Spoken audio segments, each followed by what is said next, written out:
beliau kelak di akhiratnya. Amin amin ya rabbal alamin. Alhamdulillah, segala puji bagi Allah Subhanahu wa taala yang pada sore hari ini masih mengumpulkan kita di tempat ini. Mudah-mudahan nikmat ini terus diberikan oleh Allah Subhanahu wa taala kepada kita semua. Allahumma shalli wa sallim wa barik ala sayyidina Muhammad. Ucapan salawat dan salam yang tak henti-hentinya kita kirimkan kepada Nabi besar Muhammad sallallahu alaihi wasallam sebagai bukti cinta kita kepada Nabi besar Muhammad sallallahu alaihi wasallam. Maka pada hari ini kita berkumpul tepat pada tanggal 15 Ramadan telah wafat seorang alim yang besar, seorang muhaddisul haramain, ahli hadis di kota Mekah dan di kota Madinah, Fakhrul Hijaz, kebanggaan kota Hijaz, Abu Ya'said Muhammad bin Alwi al-Maliki. Allah Subhanahu wa taala dalam Al-Qur'an berfirman, A'udzubillahi minasyaitonir rajim, yauma nad'u kulla inasin bi imamihim. Yauma nad'u kulla unasin bi imamihim. Kata Allah Subhanahu wa taala, maka akan datang hari yang mana pada hari itu kami akan panggil setiap manusia dengan pemimpin-pemimpin mereka.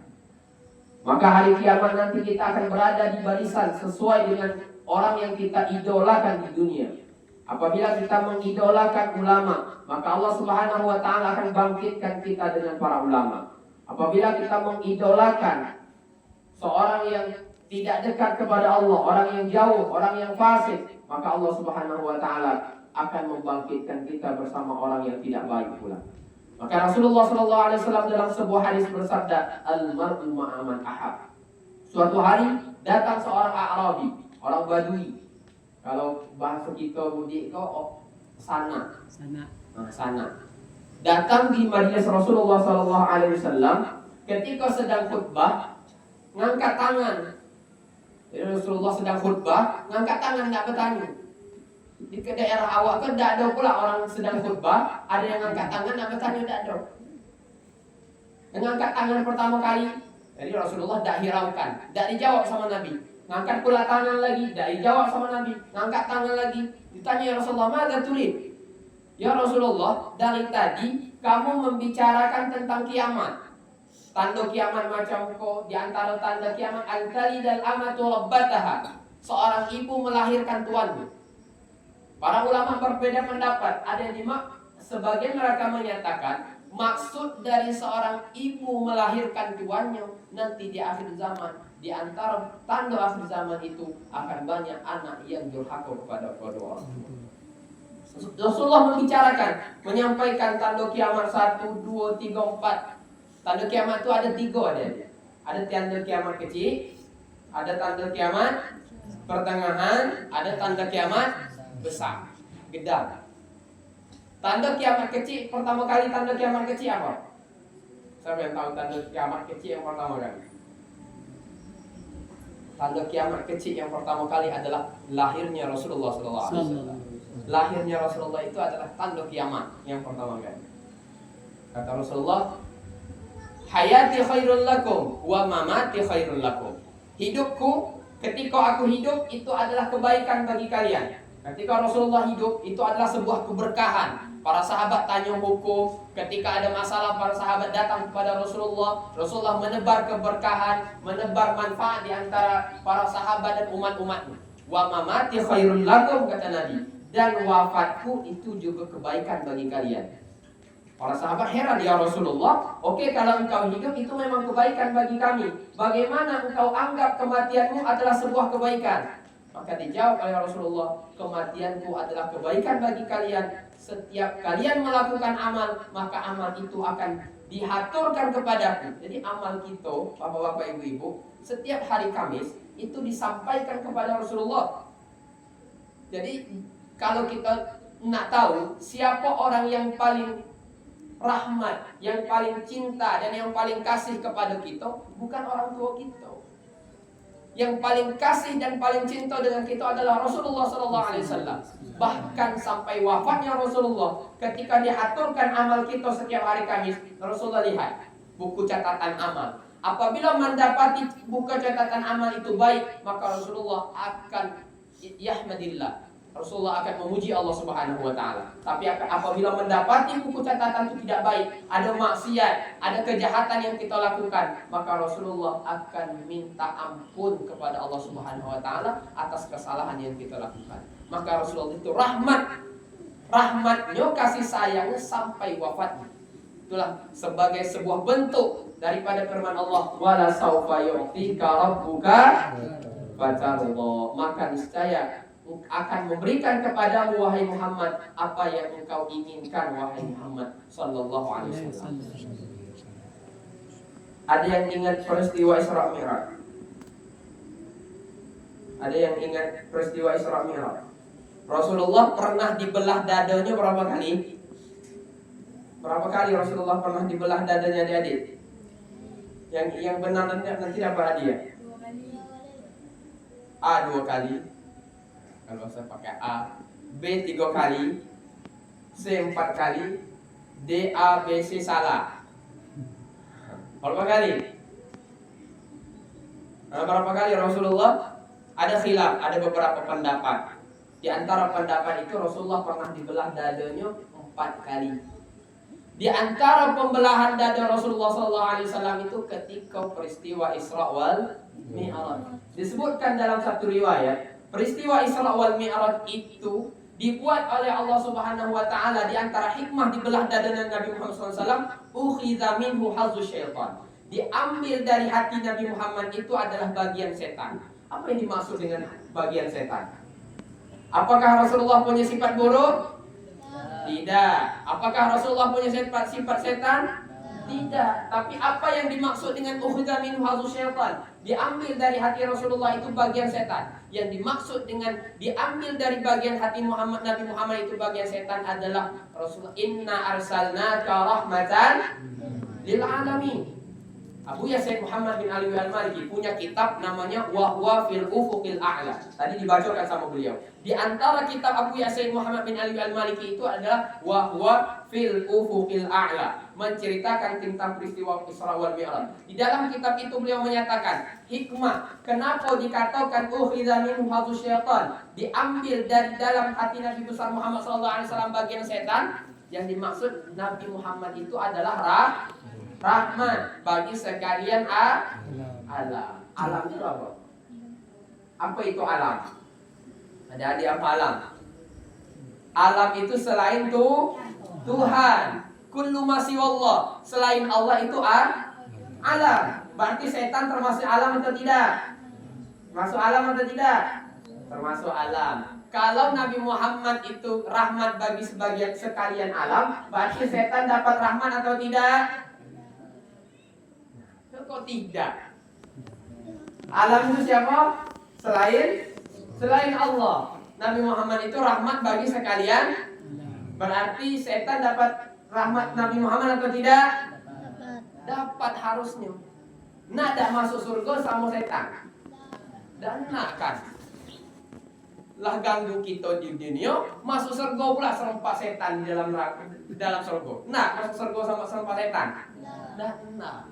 Makanya lah peristiwa Isra wal Mi'raj itu kata Abu Yasin Muhammad bin Ali al-Maliki, ukhidha minhu hazzu syaitan, diambil bagian setan. Itu maksudnya apa? Harusnya setan dapat rahmat, tapi tidak jadi dapat rahmat karena bagian rahmat yang ada di dalam hati Nabi Muhammad yang untuk setan dicabut oleh Allah Subhanahu wa ta'ala.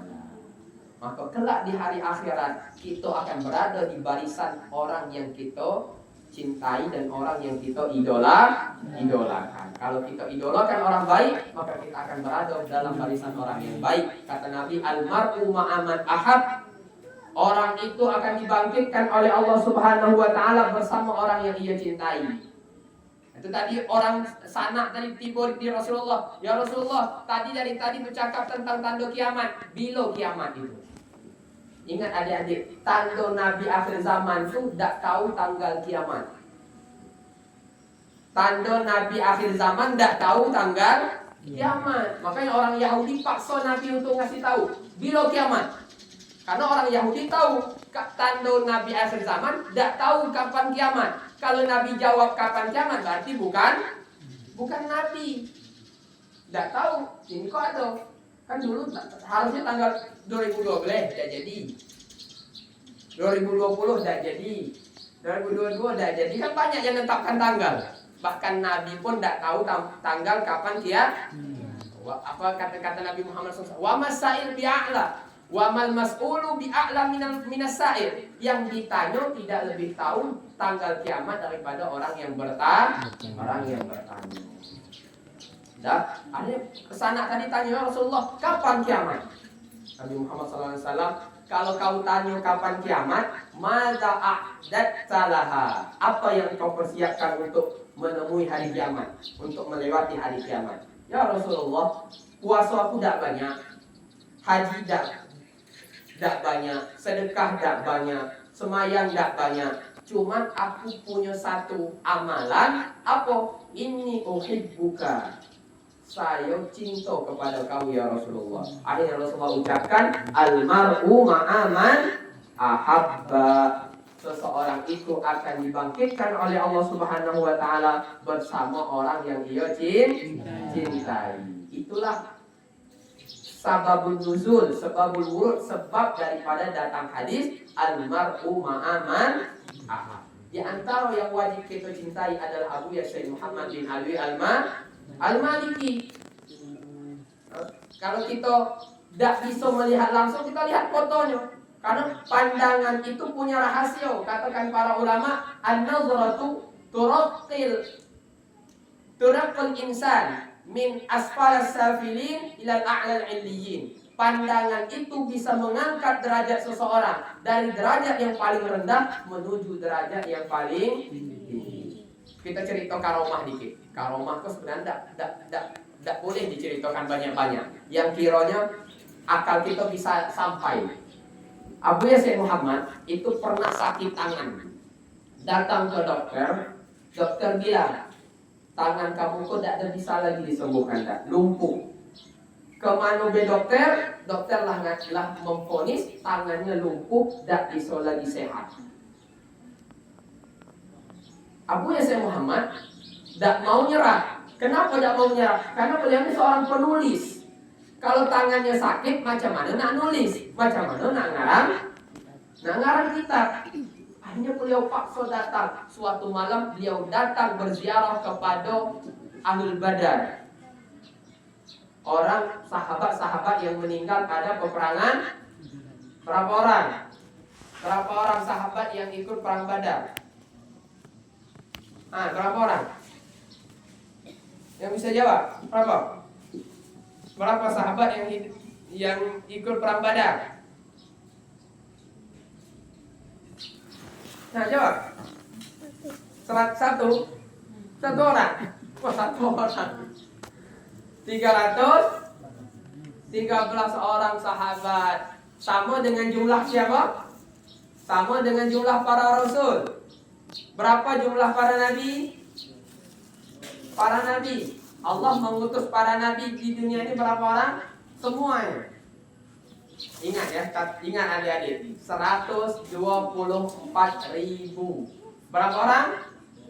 124.000 orang. Kalau Rasul berapa? 313 orang. Yang wajib kita ketahui berapa orang? 25 orang. Berarti berapa jumlah para nabi? 124.000. Jumlah para rasul 313. Yang wajib kita ketahui 25 orang rasul yang wajib untuk kita ketahui. Nah, itu yang wajib kita imani adalah rasul yang berjumlah 25 orang. Suatu hari Abu Syekh Muhammad bin Al-Walid datang ziarah ke makamnya Ahlul Badar. Sahabat-sahabat yang wafat pada peperangan Badar. Beliau tawassul kepada Ahlul Badar supaya Allah Subhanahu wa taala memberikan jalan. Suatu malam beliau mimpi bertemu dengan seseorang mengisyaratkan untuk berziarah ke Syekh Abdul Qadir Al-Jailani yang berada di Baghdad. Baghdad itu di mana? Di mana Baghdad? Di Irak. Berangkat ke Baghdad.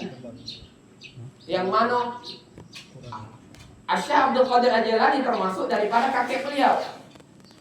Dalam mimpi dikatakan, engkau tidak bisa sembuh kecuali ziarah kepada Syekh Abdul Qadir Al-Jilani. Besok berangkat, izin kepada istrinya. Wahai istriku, besok nak berangkat ke Baghdad. Istrinya awalnya tidak kasih izin karena Baghdad ketika itu sedang perang. Jadi tidak aman nak berangkat ke Baghdad. Sudah minta persetujuan saja berangkat juga ke Baghdad. Cuma ziarah ke Baghdad, ke makam Syekh Abdul Qadir Al-Jilani, balik ketika berada di bandara nak balik.